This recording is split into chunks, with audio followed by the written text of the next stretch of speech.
আর কয়েক ঘন্টা পরেই ক্রিসমাস ইভ। উৎসবের আমেজ চারিদিকে। পার্ক স্ট্রিট সহ গোটা শহর সেজে উঠছে আলোর রোশনায়। এবার শুধু সান্তা বুড়ো আসার পালা। হরিণে টানা স্লেজ গাড়ি চেপে সান্তা ক্লজ আসতে চলেছে, পিঠে লাল রঙের বড় থলি। তিনি নাকি বাড়ি গিয়ে ছোটদের উপহার দিয়ে আসবেন। এমন গল্প বা দৃশ্য বাস্তবে ঘটে না, কিন্তু ঘটলে মন্দ কি? ক্রিসমাসে সান্তা ক্লজ নিতান্তই রূপকথা, কিন্তু এই বিশ্বে এমনও এক জায়গা রয়েছে যে সান্তা ক্লজ একেবারে রিয়েল। বলা হয় সেটাই নাকি সান্তা ক্লজের বাড়ি। আপনিও চাইলে যেতে পারেন সেখানে।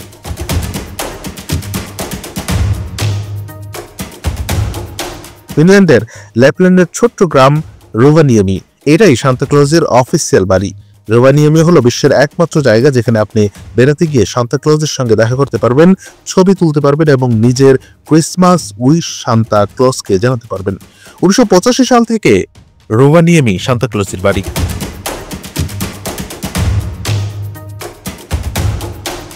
ফিনিশদের ক্রিসমাস সেলিব্রেশন বিশ্বের অন্যান্য দেশ থেকে একটু আলাদা ও জমকালো হয়। ক্রিসমাসের সন্ধেবেলায় ডিনার ছাড়াও ফিনিশরা পালন করে ক্রিসমাস সনা।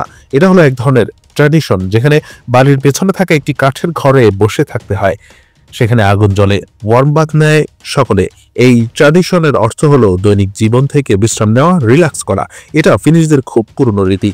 মোটামুটি ডিসেম্বরের শুরু থেকে বিশ্বের সব প্রান্তে ক্রিসমাসের তোড়জোড় শুরু হয়ে যায়, কিন্তু ফিনিশরা অপেক্ষা করে 24 ডিসেম্বরের। এই দিন সকালে তারা জঙ্গল থেকে পাইন গাছ কেটে আনে এবং ক্রিসমাসের সাজিয়ে তোলে। সবচেয়ে মজার বিষয় হলো ক্রিসমাস ট্রি যেসব সরঞ্জাম দিয়ে সাজানো হয় সেগুলো তারা নিজের হাতেই তৈরি করেন। আর এই রীতি প্রজন্মের পর প্রজন্ম করে আসছে রোভানিয়েমিতে। ফিনিশ সান্তার সঙ্গে দেখা করার জন্য শুধু ক্রিসমাসে যে রোভানিয়েমি যেতে হবে এমন কোনো নিয়ম নেই, বরং মজা এখানেই। বছরের যে কোনো সময় আপনি রোভানিয়েমি বেড়াতে গিয়ে সান্তা ক্লজের সঙ্গে দেখা করতে পারবেন, তবে অবশ্যই আপনাকে যেতে হবে অফিস আওয়ারেই। রোভানিয়েমিতে রয়েছে সান্তা ক্লজের নিজস্ব পোস্ট অফিসও, সেখানে সান্তা ক্লজের জন্য চিঠিও পাঠাতে পারেন। এমনকি প্রতিদিন সেখানে সান্তা ক্লজের জন্য চিঠি আসে বিশ্বের বিভিন্ন প্রান্ত থেকে।